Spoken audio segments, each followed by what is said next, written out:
Hi, I'm Ryan Cleven, the design director for multiplayer on Gears 5. Welcome back to Gear in the Machine. It's been a while since we talked. This is an entirely new episode, the first for Gears 5. We're going to be taking a deep look into the overall philosophies for Gears 5 versus multiplayer, and going, in fact, down to some of the details and why we made some of the decisions. Gears 5 is the most ambitious versus multiplayer that we've done to date. We took a lot of the things that we learned in Gears of War 4 and applied them to Gears 5. The whole idea of Gears Versus has been re-examined on Gears 5. We've taken the competitive scenes feedback, we've taken the casual scenes feedback, we've taken all the thoughts from inside the studio, and we've come up with some new ideas that we think fans of all the different styles of play inside Gears Versus are going to really enjoy. To bring a single tuning to Gears 5 was something we wanted to do right from the beginning. It has been a tremendous amount of effort to get it to where it is today, where people are playing in the tech test with a single unified tuning across core and competitive. The aim assist is still on in core, and the aim assist has been turned off for escalation. However, all the damage curves, all the rates of fire, and the rest of the systems are left identical between the two. To build a unified tuning set for Gears 5, the first thing we did was start out with an entirely new process. We tuned competitive first, and this is very different than Gears 4. Competitive was our baseline. We wanted to make the most skillful possible Gears of War, so we started there and we built an entirely new competitive with a new Lancer and a new Gnasher. Then throughout development, we used playtesting to take that single tuning after we'd landed it for competitive and go back to core and use core players to give us feedback on that tuning set. Now, the only difference being the aim assist between the two gave us a little bit of leeway to make an experience that was right for both. So the process of tuning for competitive first, giving it to core players to give us feedback on, and then ultimately over the last year, we've been going back and forth between both of these groups of players, getting their feedback on the same tuning set. We've landed with something that makes everybody happy, nobody miserable, and hopefully everybody that plays Gears 5 is going to enjoy it. So we also really wanted to improve the rifle play inside Gears 5. Gears has been known for its shotgun play inside Versus. We wanted to make the rifle play to be able to stand amongst some of the other shooters that are on the market on its own. To be able to have a game that mixed really fast, intimate shotgun combat with really high precision, high skill rifle combat, and to be able to get that all in a single game was something we tried to do with Gears 5. Now, with Gears 5, the rifles are intended to be more skillful, they're more precision-based, and we looked at a lot of other shooters that are competitive and what they do with rifles. In Gears 4, the rifles, especially the Lancer, were a little more arcadey, they were a little softer, they were a little squishier in terms of being able to land headshots. There was a lot of bloom, which is where the bullets go after you initially start shooting. Now that meant that while it was effective, the skill gap wasn't super high on the Lancer. So that was the first thing that we had to go and figure out. So we came up with an entirely new way to do rifle combat inside Gears 5. We have moved to more of a recoil model with fixed recoil patterns for users to master.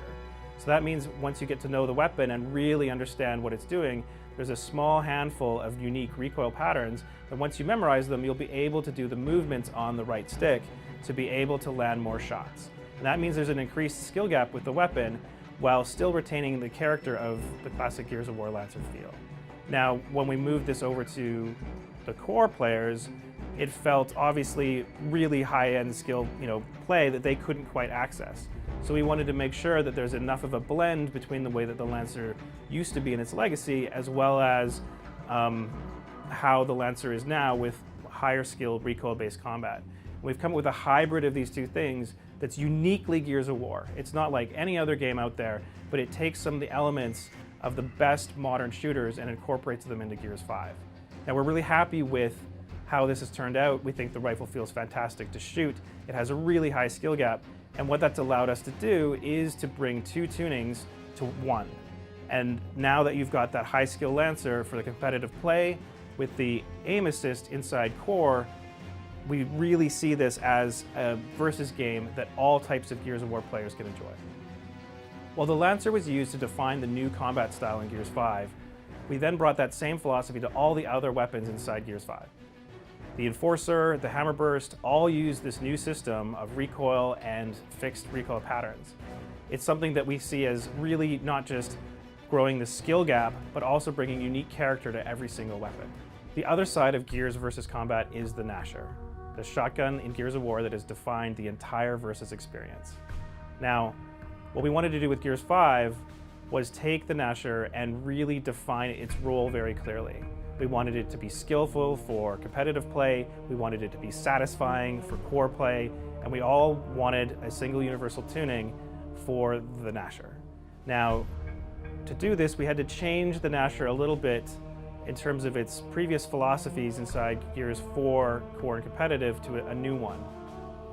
The Gears 5 Gnasher is trying to create the most amount of mid-range to close-range, skillful combination of movement and shooting. It's intended to really demonstrate skill at the highest end while still landing satisfying kills at close to mid-range with the aim assist inside core play. Now, to do this, what we've done is we've extended what we might think of as the damage range for competitive players, but then we've also reduced the range for players that we used to play core. Now, we haven't found a middle ground exactly, but what we've really tried to do is light up the one-on-one, the two-on-two fights that are really the core of Gnasher play. Now, to complement that, we had to change the pellet pattern. And to do that, we've actually added 2 more shots into the Gnasher pellet pattern. And that's made the weapon feel really reliable. And it's also drawn the weight of the firing towards the center of the shot. And that means you're going to feel a greater degree of consistency, a greater degree of reliability, and you're also going to be able to clip people with partial shots that do a little more damage than they used to from a relative sense. Now, in Gears 5, the Gnasher will still give super satisfying gibs. You're still going to be able to close distance, you're going to be able to land that close range shot, and people will explode into a ton of blood and chunks. However, you're also going to use that weapon in a really skillful fashion at mid-range, where you're dancing with your opponent, and you're going to be able to take off little bits of health from them, and then you'll be able to down them and kill them with either 2 shots or 3 shots in a really satisfying interplay that is unique to Gears 5. To better balance the Gnasher versus the rest of the rifles, as well as to make every shot matter, we've reduced the ammo count inside the clip for the Gnasher. It's gone from 8 down to 6. We've also changed the way that active reloads work. Now, in Gears 4, active reloads would increase your damage or stopping power on weapons. For the Gnasher in Gears 5, there's no additional damage. When you land a perfect active on the white, you get a full reload up to 6 shots. When you land a active reload on the gray, you're only going to be reloading 3, a half clip. And this means that players that can land their actives while having combat will be able to extend their fights longer than the players that can't. Now, this is one more small level of skill that we've added to the game that really makes the game have a really high skill gap for competitive players, but we also know that for more core or casual players, won't really notice this difference other than the fact that they've taken 6 shots and they have to reload before they get to 8. Now, the Gnasher as a package with the new pellet pattern, with the change in ammo counts, with the slight change in damage and the change in distance, we think we've found what we think is the perfect Gnasher. The first thing you're going to notice playing Gears 5 Versus is a new battle language system that we've introduced. It starts with the reticles, where all the reticles have been redefined. It then has gone on to the new hit detection system, where you can see your shots when they land. You can see white hit marks when they hit a body shot. You see red hit marks when they hit a headshot. You're going to know when you contact the target. On top of that, with the shotgun, we've added a pellet visualization. So when you land pellets on the target, you're going to see white dots inside the center of the reticle. This all works together with our new recoil system to bring the best feedback that Gears of War has ever had to combat. The new Omen, which we call the Inverse Omen, is really the last thing that brings all these pieces together. The new Inverse Omen really helps you understand which direction you're getting shot from. There's 2 parts to it. There's the health indicator that comes from the edge of the screen, and there's the hit indicators that are really closer to the middle or the center of the screen. Whenever you get hit, a small outline of a cog will show up. Around that will become incoming fire directions as to where the originator of the shot is currently standing. What that means is as you get shot, you'll see something light up. As you turn, it's going to keep facing them.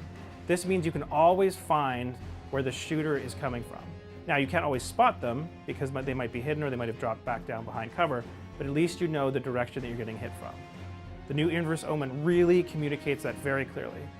It also communicates your health in a way that doesn't get in the way of your shooting. With the new precision rifle play, it was really important to us that the Omen not get in the way of your fire. Even though we love the old Omen, it's an excellent piece of design. It has served the Gears of War series extremely well.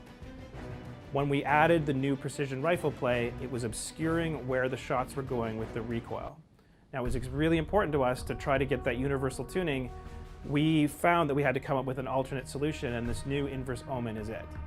It's something that we really have grown to love, we've grown to appreciate it, and we hope that you do too. The Gears tech test that we hope you're all enjoying right now is a demonstration of the studio's commitment to versus across all modes to all players. Now, we wanted to take the learnings that we'd had about competitive all the way up to more casual players and even bring Gears to even more users. With Gears 4 Versus, we wanted to show the world that we could make a Gears of War game that felt like Gears, but modernized. We went further than that and actually added an entirely new competitive mode and competitive tuning that brought Gears of War into the esports arena. With Gears 5, we've evolved further to now not only have the esports audience addressed, the core legacy Gears of War audience addressed, but we want to bring even more people to Gears of War with our new mode, Arcade. Gears 5 Arcade mode starts with the idea of jump in, jump out gameplay. We wanted a place where it wasn't as sweaty as the rest of the game. We wanted it where players could jump in, have a great time, get lots of kills, enjoy Gears, bring their friends in, and then jump out and go back to whatever they were playing before. Gears 5 Arcade started there, and then it grew. It grew into bringing in elements of hero shooters. It grew into elements of bringing things that we learned from Escalation. What Gears 5 Arcade is an entirely new way to play Versus. It's larger than life. It's over the top. It's even over the top for over the top Gears. We wanted every player to have access to some of the coolest weaponry rather than just the first one to pick it up off the ground. We wanted players to have encounters they've never seen before of two salvos firing against each other, or what is it like to have a hammer burst versus a retro right off the jump. So each character inside Versus has its own set of abilities and its own loadout. This has made an extremely different type of experience that we hope that all kinds of Versus players will enjoy, including new players, core players, and competitive players. Now, this is just one of the three pillars in Versus. We've got the Arcade, we have Core, and we have Escalation. So Core and Escalation will use the same tuning. We use the same foundation inside Arcade, but we've amped up some of the headshots. But what this means is that the weapons will head pop automatically. It makes a faster, more furious mode than some of the rest of the modes. Now, almost all the mechanics are the same. But Arcade is really a place for players to jump in and have a great time, bodying people, getting headshots, just having a blast. If you want a more classic experience, we have quick play rolling matches and ranked matches for you. We have an entirely new ranking system, which we're going to get into at another video, and we have Escalation, as usual, in ranked to define our competitive experience. If you're watching this before you've played the tech test, I hope you have fun in the upcoming tech test. If you're watching after, I hope you had fun, and we're looking forward to launch and seeing you there.